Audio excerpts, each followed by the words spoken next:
నా కళాఖండాల ప్రపంచానికి స్వాగతం. ఈరోజు అయితే శారీతో 3 పీస్ సెట్ ఎలా స్టిచ్ చేసుకోవాలో చూస్తాము. లాస్ట్ వీడియోలో ప్లాజో ప్యాంట్ చూపించాను కదా, ఈ వీడియోలో ఏ లైన్ కుర్తీ ఎలా కటింగ్ అండ్ స్టిచ్చింగ్ అయితే చూపిస్తాను.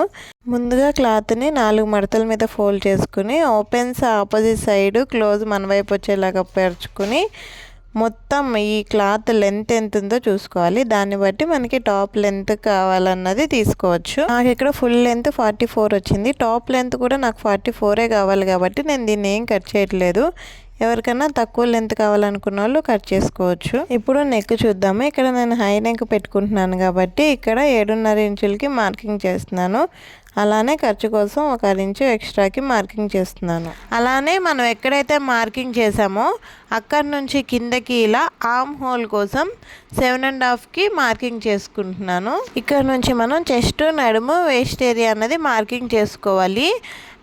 ఇక్కడ అందరికీ ఒకటే కొలతలు ఉండవండి. బాడీ మెజర్మెంట్ని బట్టి, హైట్ని బట్టి అయితే ఇది మారిపోతుంది. నేను ఎక్కడైతే ఆర్మ్ హోల్కి గుర్తు పెట్టానో అక్కడైతే చెస్ట్ తీసుకుంటున్నాను. 16 ఇంచ్కి నడుము, అలానే 22 ఇంచ్కి అయితే వేస్ట్ ఏరియా అయితే తీసుకుంటున్నాను.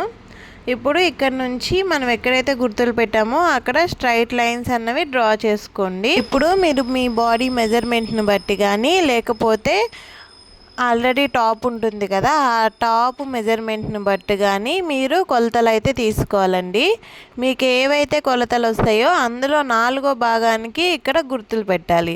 4వ భాగానికి ఒక మార్కు, అలానే ఎక్స్ట్రాగా 1.5 ఇంచ్కి అయితే నేను ఖర్చు కోసం మార్కింగ్ చేస్తున్నానండి. మీరు కావాలనుకుంటే 2 ఇంచ్ కూడా మార్కింగ్ చేసుకోవచ్చు. నేను ఇక్కడ ఆది కొలతలు చెప్తలేనండి, ఎందుకంటే మీ బాడీ మెజర్మెంట్ని బట్టి మీరు పెట్టుకోవాలి కదా. అందుకని మీ బాడీ ఏదైతే వస్తుందో, ఒకవేళ 40 వస్తే అందులో 4వ భాగం 10 ఇంచులు మాత్రమే ఇక్కడ మార్కింగ్ పెట్టుకోవాలి. ఓకేనా? ఇప్పుడు చంక కూడా నేను గీసుకుంటున్నానండి. మనం ఇందాక 7.5కి ఇలా మార్క్ చేసుకున్నాం కదా, అక్కడ నుంచి ఇలా అయితే మార్కింగ్ అనేది చేసేసుకుంటున్నాను. అలానే 1.5 ఇంచ్కి అయితే చంక రౌండ్ అయితే తీస్తున్నానండి. ఇలా ఒక మార్కింగ్ పెట్టుకుని రౌండ్ స్కేల్తో కానీ లేకపోతే మీకు ఇలా మీ చేత్తో ఇలా రౌండ్గా అయితే గీసేసుకోండి. ఇప్పుడు ఈ చెస్ట్, నడుము ఈ మార్క్స్ పెట్టాం కదా, వీటిని స్కేల్ సహాయంతో లైన్స్ అయితే డ్రా చేసుకోండి. స్ట్రైట్ లైన్స్ మనం చేత్తో గీస్తే అంత పర్ఫెక్ట్గా రాదండి. మీకు కరెక్ట్గా రావాలంటే స్కేల్తో గీసుకుంటేనే మీకైతే కరెక్ట్గా వస్తుంది. నేను ముందు చంక కోసం అండి, ఫ్రంట్ పార్ట్ కోసం ఇక్కడ లో చంక కూడా తీసేస్తున్నాను. ఇది మొత్తం మన ఫ్రంట్ బ్యాక్ ఒకటే ఉంటుంది కాబట్టి ఇక్కడే గీసేసుకోవాలి. కట్ చేసుకునేటప్పుడు మనం పై పార్ట్ కట్ చేసుకున్న తర్వాత మళ్ళీ ఇది కట్ చేసుకోవాలండి. నేనైతే ఈ టాప్ని ఏ లైన్ లాగా కట్ చేద్దాం అనుకుంటున్నానండి, స్ట్రైట్ కట్ కాదు. సో నేను ఏదైతే వేస్ట్ ఏరియా ఉందో అక్కడ నుంచి కింద వరకు కూడా ఇలా క్రాస్గా పెట్టయితే లైన్ డ్రా చేస్తున్నాను. ఒకవేళ మీ దగ్గర లాంగ్ స్కేల్ ఉంటే కనుక లాంగ్ స్కేల్ పెట్టయితే మీరు ఇలా లైన్ అనేది డ్రా చేసుకోండి. ఇప్పుడు మనం ఏ విధంగా అయితే మార్క్ చేసామో అదే విధంగా జాగ్రత్తగా కట్ చేసేసుకోండి. ఈ చంక దగ్గర కట్ చేసేటప్పుడు మాత్రం ఫస్ట్ పై లైన్ ఉంది కదా బయట వైపుకి, ఆ లైన్ కట్ చేయండి. లోపల వైపు కట్ చేయకండి. లోపల వైపు కట్ చేస్తే మనం వెనకది తేడా వచ్చేస్తుంది. ఫస్ట్ అది కట్ చేసుకున్న తర్వాత ఇది మనం కట్ చేసుకోవాలి. ఇప్పుడు 2 ముక్కలు ఉన్నాయి కదా, నేను ఒక ముక్కని సపరేట్ చేసేసాను. ఇంకో ముక్కకి ఇలా లో చంక తీస్తున్నాను. అర్థమైంది కదా నేను చెప్పింది. ఇక్కడ నేనైతే నెక్ స్కాలప్ నెక్ వేస్తున్నానండి, అందుకని నేను ఇక్కడ బకరం పీస్ తీసుకున్నాను. అలానే ఈ టాప్కి అయితే నేను లైనింగ్ వేయట్లేదండి. లైనింగ్ సపరేట్గా, టాప్ సపరేట్గా అయితే స్టిచ్ చేస్తున్నాను. అందుకని నేను ఈ పైన పార్ట్ ఒకటే స్టిచ్ చేస్తున్నాను. దీనికోసం అయితే బకరం క్యాన్వాస్ని అయితే రెడీ చేసుకోవాలి.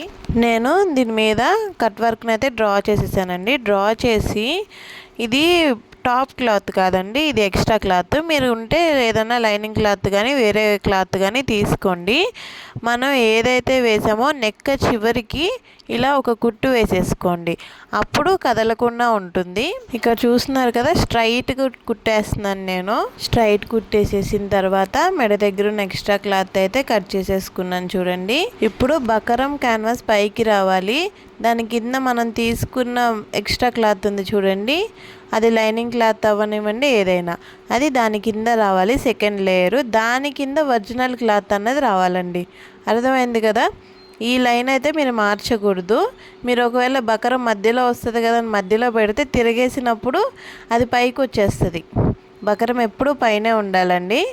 ఇదే విధంగా అయితే మీరు ఇక్కడ నేను మిడిల్లోకి ఫోల్డ్ చేశానండి. నేను నెక్ ముందే కట్ చేయలేదు కదా, ఈ నెక్కులకి ముందే కట్ చేస్తే ఏంటంటే సాగిపోతాయండి, అందుకని నేను ముందు కట్ చేయలేదు. ఇప్పుడు కూడా కట్ చేయట్లేదు, జస్ట్ మిడిల్లోకి ఫోల్డ్ చేసుకుని టక్కు పెట్టుకున్నాను అంతే. ఇప్పుడైతే ఇక్కడ కనిపించినాయి కదండి, నేను ఎలా టక్స్ పెట్టుకున్నానో 3 పేసెస్లో అయితే టక్స్ పెట్టుకున్నాను. ఈ షోల్డర్ టక్స్ అయితే నేను షోల్డర్ లెంత్ని బట్టి అయితే తీసుకున్నాను. 4.5కి అయితే నేను ఈ టక్స్ అన్నది పెట్టుకుని ఇప్పుడు స్లోగా కట్ వర్క్ ఏ విధంగా అయితే మనం డ్రా చేసుకున్నామో అదే విధంగా కుట్టుకోవాలండి. దానికన్నా ముందు చివరికి ఒక కుట్టు వేసుకోండి కదలకుండా, ఇందాక మనం వేసాం కదా అదే విధంగా మళ్ళీ ఇక్కడ మెయిన్ క్లాత్ మీద కూడా పెట్టి ఇలా చివరికి స్ట్రైట్ కుట్ అన్నది వేసేసుకోండి. కట్ వర్క్ కుట్టడంలో ఇప్పుడు అందరూ ఎక్స్పర్ట్లు అయిపోయారు కాబట్టి నేను అంత క్లియర్గా అయితే చూపించడం లేదండి. ఇలా పాదాన్ని ఎత్తుకుంటూ దింపుకుంటూ కట్ వర్క్ని అయితే మొత్తం నీట్గా కుట్టేసుకోండి. అంత నీట్గా కుట్టేసిన తర్వాత ఇలా మధ్యలోకి కట్ చేసేసుకుని ఇలా చివరి వరకు టక్స్ పెట్టుకోండి, లేకపోతే కట్ వర్క్ అనేది నీట్గా తిరగదు కదా. ఇప్పుడు పైకి తిప్పి పైన కూడా ఒక కుట్టు వేస్తున్నానండి. ఈ కుట్టు వేస్తే ఎట్లయితే వేసామో అలా ఉండిపోద్ది. లేదు ఈ కుట్టు కొంతమంది అంత ప్రొఫెషనల్గా ఫీల్ అవ్వరు, అప్పుడు మనం జస్ట్ ఐరన్ చేసి ఇచ్చేయండి వెనక కుట్టు ఒకటి వేసి. ఇదిగో చూడండి, నెక్ అయితే ఈ విధంగా వచ్చేసింది, చాలా బాగుంది కదా, నాకైతే నచ్చింది నెక్ డిజైన్. ఇప్పుడు ట్రెండింగ్గా కూడా ఉంది కదా.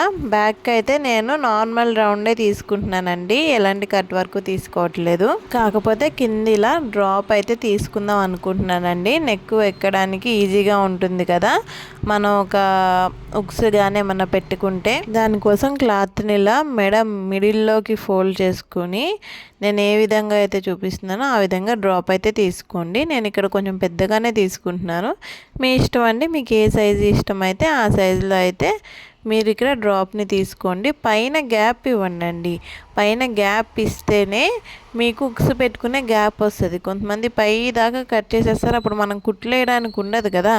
కనీసం ఒక 1 ఇంచ్ అయినా కూడా పైన గ్యాప్ ఇవ్వాలి. అంటే ఈ డ్రాప్కి నెక్కి మధ్యలో ఇక్కడ చూడండి నేను ఏ విధంగా అయితే కట్ చేస్తున్నానో 1 ఇంచ్ అయినా గ్యాప్ ఉండాలి. అప్పుడే మనం కుట్టేటప్పుడు మనకి కుట్ల దగ్గర ఈజీగా ఉంటుంది. ఇదిగో చూడండి, ఈ విధంగా అయితే నేను కట్ చేసేసుకున్నాను. ఇక్కడ పైనుంచి ఏ విధంగా అయితే ఉందో ఆ విధంగా కుట్టుకుంటూ వచ్చేయండి. ఇక్కడ నేను మధ్యలో ఈ డ్రాప్ దగ్గరే ఓపెన్ చేసేసాను చూడండి, ఎందుకంటే ఉక్స్ పెడతా అన్నాను కదా. ఇలా ఓపెన్ చేసేసి కుట్టుకుంటే మీకు కూడా ఈజీగా ఉంటుందండి. ఏ విధంగా అయితే మనం నెక్ కట్ చేసామో అదే విధంగా కుట్టు వేసుకుని వచ్చేసేయండి. మొత్తం కుట్టేసిన తర్వాత ఎక్స్ట్రా క్లాత్ ఏదైతే ఉందో ఆ ఎక్స్ట్రా క్లాత్ని అయితే కట్ చేసేసుకోండి. ఇప్పుడు నెక్ని రివర్స్ చేసేసుకున్నానండి. రివర్స్ చేసుకుని ఒక టాప్ స్టిచ్ అయితే వేసేసుకోండి. ఇదిగోండి ఈ విధంగా వచ్చింది. నేను ఇక్కడ మధ్యలో హుక్ పెడతాను, అప్పుడు మనకి వేసుకోవడానికి ఈజీగా ఉంటుందండి. నెక్ వేసేసిన తర్వాత షోల్డర్స్ అయితే జాయిన్ చేసేస్తున్నాను. షోల్డర్స్ జాయిన్ చేసిన తర్వాత హ్యాండ్స్ కూడా అటాచ్ చేసేసుకోండి. ఇవన్నీ అందరికీ తెలిసినవే కాబట్టి నేనైతే ఇక్కడ క్లారిటీగా చూపించడం లేదు.